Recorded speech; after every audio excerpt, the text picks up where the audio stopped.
Yes, hello students. Amit Sharma here. The chapter the address is going on.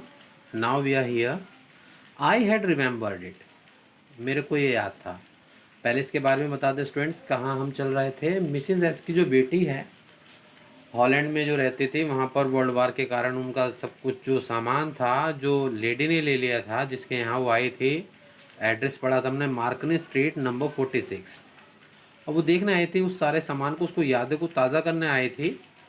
अब लेकिन वहाँ पर जब वहाँ पहुँची तो उस लेडी ने उसको थोड़ा सा रास्ता गलत बताया कि मैं वो नहीं हूँ, इस तरीके से उसको शो किया. लेकिन उसको अपनी जो मम्मी का जो कार्डिगन था उसको दिखाई दे गया था, उसको पता चल गया था कि मैं सही एड्रेस पर आई हूँ.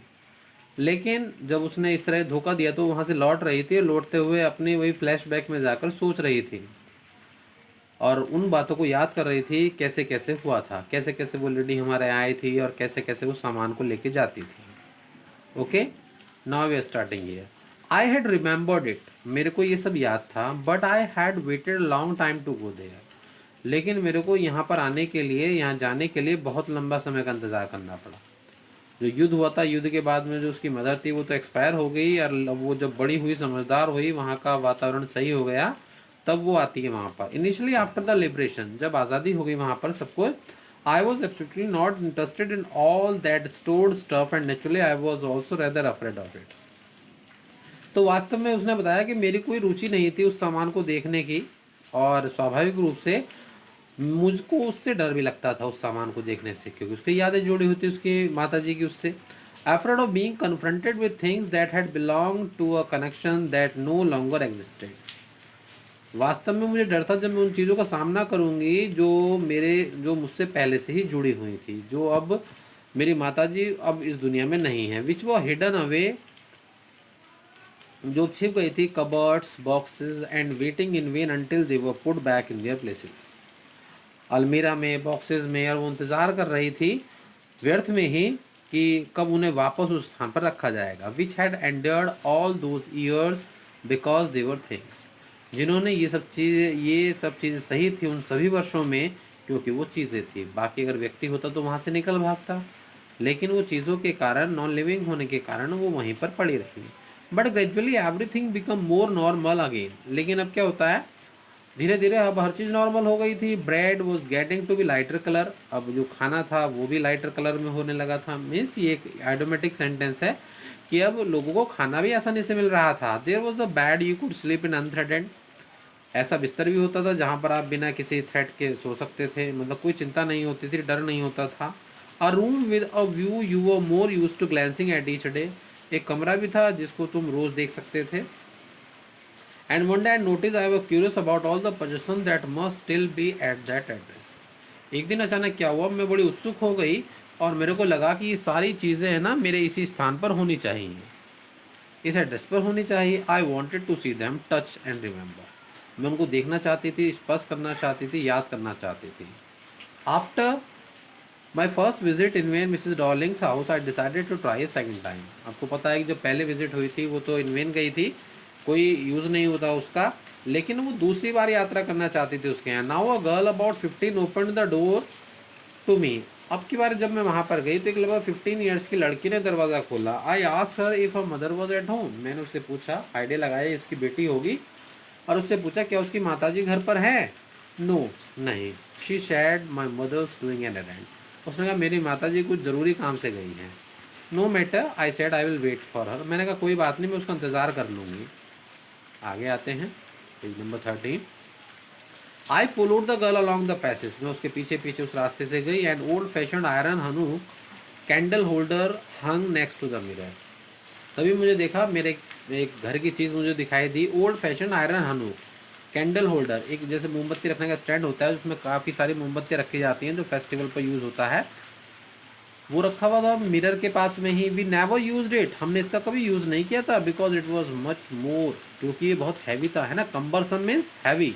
Then a single candlestick, एक सिंगल कैंडल स्टिक से. वॉट यू सिट डाउन, क्या तुम बैठोगी नहीं. आज the girl she had open the door of the living room, उसने जो लिविंग रूम था उसका दरवाज़ा खोला. And I went inside past, और मैं उसके पीछे पीछे वहाँ पर गई. I stopped horrified, I was in A room I knew and I didn't no मैं गई उसके पीछे पीछे, डरी हुई थी उस कमरे में जहाँ पर मैं जानती भी थी और नहीं भी जानती थी। I found my self in the midst of the things I did want to see again, but which oppressed me in the strange atmosphere. अब मैं उन चीज़ों के बीच में मैंने अपने आप को पाया जिनको मैंने अपने चारों ओर देखा, लेकिन अब एक अलग ही वातावरण में देखने के लिए मैं विवश थी। और because of the tasteless way everything was arrange, उसका कारण ये भी था क्योंकि उनको जो रखा गया था वो बड़ा ही टेस्टलेस वे था, सही तरीके से अरेंज नहीं की गई थी सारी चीज़ें। Because of the ugly furniture of the muggy smell that hung there, क्योंकि जो फर्नीचर था उसका कारण था फर्नीचर, अगली फर्नीचर क्या था, गंदा था, मगी स्मेल, बदबू आ रही थी। I don't know but I scarcely dare to look around, मुझे नहीं पता लेकिन मैंने मुश्किल से अपने चारों ओर देखा। The girl moved a chair, लड़की ने एक कुर्सी दी मेरे को। आई सेट डाउन, मैं बैठ गई वहाँ पर। And stared at the woollen table cloth, और वो जो ऊनी कपड़ा था टेबल क्लोथ जो टेबल के ऊपर पड़ा हुआ था उसको मैंने देखा। आई रब्ड इट, मैंने उसको मला, इस पर हाथ घुमाया। My fingers grew warm from rubbing, मेरी उंगलियाँ गर्म हो गई रबिंग से। I followed the lines of the pattern somewhere on the edge there should be a burn mark that had never been repaired, और उस जगह को ढूंढने लगी कि इस पर एक बर्न मार्क था जो शायद रिपेयर नहीं किया गया था। My mother will be back soon said the girl, I have already made tea for her, will you have a cup. अब वो लड़की कहती है कि मेरी माता जल्दी लौट आएंगी, मैंने उनके लिए चाय बना ली है, क्या तुम भी चाय लोगे? थैंक यू, उसने बोला, लड़की उसने मिसेज एस की बेटी ने। आई लुक्ड अप, मैंने ऊपर देखा। The girl put cups ready on the tea table, लड़की ने कप रख दिए थे टी टेबल पर। She had a broad back थी वो, जस्ट लाइक हर मदर, उसकी माता के जैसे ही, उसमें काफ़ी फैटी थी। She pour tea from a white pot, उसने चाय की एक वाइट पॉट से। All it had border gold border on the lid, उसका जो ढक्कन था, लिड था, उस पर गोल्ड बॉर्डर था। इससे पता चलता है कि वो जो टी पॉट था वो भी उन्हीं का था। I remembered she open the box, मेरे को याद है उसने बॉक्स खोला। And took some spoons out, और कुछ चम्मच और निकाली। That's a nice box, I heard my own voice, मतलब बहुत धीमे से बोली, केवल उसी को उसकी आवाज़ आई। It was strange voice as though each sound was different in this room, बड़ी अजीब आवाज़ थी, क्योंकि ये भी सोच सकते हैं कि वहाँ पर जो अजीब ही आवाज़ें आ रही थी उसको साउंड आ रहा था। ओ यू नो अबाउट देम, अरे तुम जानती हो उनके बारे में। She had turned round and brought me my T, वो मेरी और मुड़ी और मुझे चाय दी। वो हंसने लगी। My mother says it is antique, मेरी माता कहती है एंटीक हैं, ये बहुत विशेष हैं। We have got lots more, हमारे पास और भी बहुत सारी हैं। She pointed round the room, उसने इशारा किया कमरे की ओर। सी फॉर योर सेल्फ, देख लो तुम खुद। I had no need to follow her hand, मुझे कोई ज़रूरत नहीं थी उसके हाथ को फॉलो करने की। I knew which thing she made, मुझे पता था वो किन चीज़ों को बोल रही है। I just look at the still life over the tea table, मैंने केवल टी टेबल पर जो शांत जीवन था उसको देखा था। As a child I had always fancied the apple on the paper plate, जो उसने प्लेट वहाँ पर रखी थी पेपर प्लेट, उसको उस प्लेट में उसको सेब खाना बहुत पसंद था। We use it for everything, मैं हर चीज़ के लिए हम इसका यूज़ करते थे। She said once we ate off the plates hanging there on the wall, एक बार हमने उन प्लेटों में भी खाया था जो दीवार पर लटकी हुई हैं। I wanted to so much, मैं कितना चाहती थी इन्हें, but it was not anything special, लेकिन ये कोई ऐसी स्पेशल नहीं था। I had found the burn mark on the table cloth, वो हाथ घुमा रही थी बार बार, उसको वो बर्न मार्क मिल गया जो उसको याद था। The girl looked questioningly at me, लड़की ने मेरे को बड़ा क्वेश्चनिंगली देखा, जैसे कोई प्रश्न पूछ रही हो। तो मैंने उत्तर दिया, हाँ। You get so used to touching all this lovely things in this house, you hardly look at them any more, उन्होंने कहा तुम भी इसके यूज टू हो जाओगे इनके छूने के, ये इतनी अच्छी हैं। You hardly look them any more, लेकिन कब, जब तुम्हें दिखाई ना दे। यू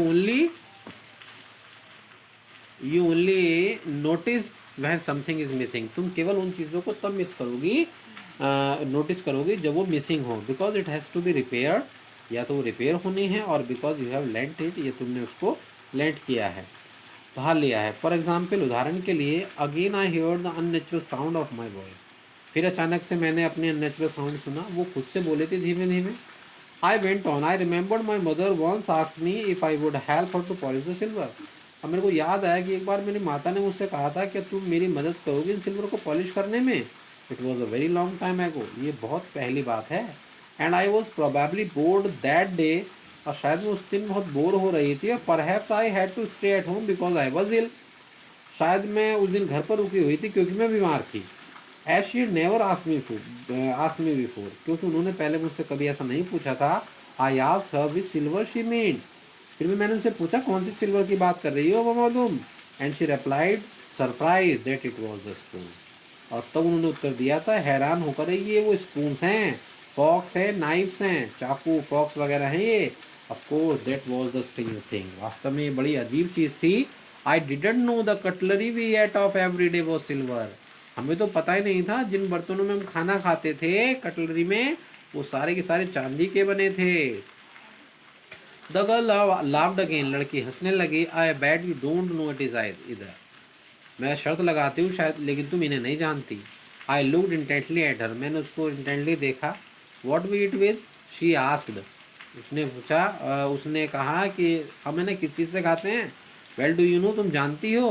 शी हेजिटेटेड, वो थोड़ा सकुचाई। She walk to the side board and wanted to open a drawer, वो साइड बोर्ड गई और एक ड्रोर ओपन करना चाहती थी। I will look it is in here, अब देखो हम किस चीज़ में खाते हैं, तुम देखो एक बार। आई जम्प्ड अप, जो मिसेज एस की बेटी थी वो खड़ी हो गई। I was forgetting the time, अरे मैं तो टाइम भूल गई। I must catch my train, मेरे को तो मेरी ट्रेन पकड़नी है। She had her hand on the drawer, उसका हाथ अभी ड्रॉर पर ही था। Don't you want to wait for my mother, अरे तुम मेरी माता का इंतजार करना नहीं चाहती, तुम तो मिलने आई थी। नो आई मस्ट गो, नहीं मेरे को जाना है। I walk to the door, मैं दरवाजे पर गई। The girl pulled the drawer open, लड़की ने ड्रॉर को खोल दिया था। I can find my own way, नहीं नहीं मैं अपना रास्ता खुद ढूंढ लूँगी। As I walk down the passage I hear the jangling of spoons and forks, जैसे ही मैं जिंगलिंग सुना उसने, जैसे ही मैं रास्ते से निकली तो मुझे वो स्पूस की खनखनाहट सुनाई दी। At the corner of the road I looked up at the name plate Markney street, और वहीं कॉर्नर पर मैंने लिखा देखा था नेम प्लेट पर Markney street. It said it had been at number 46, और उसका नंबर भी था 46 और एड्रेस बिल्कुल करेक्ट था। But now I didn't want to remember it any more, लेकिन अब मैं इन चीज़ को याद करना नहीं चाहती थी। I wouldn't go back there because the objects that are linked in your memory with the familiar life of the former times instantly lost your value, और मैं इन चीज़ों को याद करना नहीं चाहती थी। I would not go back, और मैं वापस भी ना नहीं जाना चाहती थी, क्योंकि वो जो चीज़ें हैं जो जुड़ी हुई हैं तुम्हारी पुरानी यादों से, उन जो फैमिलियर लाइफ्स के साथ जो तुम्हारे पहला जीवन है, लॉस दियर वैल्यू, वो अपना वैल्यू खो देते हैं। व्हेन सेवर्ड फ्रॉम देम, जब तुमसे अलग हो जाते हैं। You see them again in strange surroundings, जब तुम उन्हें अलग ही एक सराउंडिंग्स में देखते हो। And what should I have done with them in A small rented room, अब मैं उन चीज़ों का क्या करूँगी अपने छोटे से कमरे में। Where the shade of blackout paper, जहाँ टुकड़े काले पेपर के लटके रहते हैं अलॉन्ग द विंडो, खिड़की पर, मतलब वहाँ पर तो मैं जो रेंट पे रह रही हूँ वहाँ पर तो कमरे में जगह ही नहीं है इतनी, क्या करूँगी मैं इनको ले जाके। अलॉन्ग द विंडो पर लगे रहते हैं। And no more than a handful of cutlery fitted in the narrow table drawer, और एक मुट्ठी भर कटलरी भी फिट नहीं होती है नैरो टेबल ड्रॉर में, जो मेरे पास छोटी सी मेज है। I resolve to forget the address, फिर मैंने मन बना लिया कि मैं एड्रेस को भूल जाऊंगी। ऑफ ऑल द थिंग्स, उन सभी चीज़ों को भूल जाऊंगी। आई हैड टू फॉरगेट, जिन्हें मुझे भूलना है। That would be the easiest, यही मेरे लिए आसान होगा। Now students, we have completed the chapter. This is the NCERT portion. In my next class I shall provide you the answers of these questions, but you will have to listen the complete chapter once again to make all the things clear to you. Okay, then your answers, then the answers that I will give you will be far easy for you. Okay, thank you students, goodbye.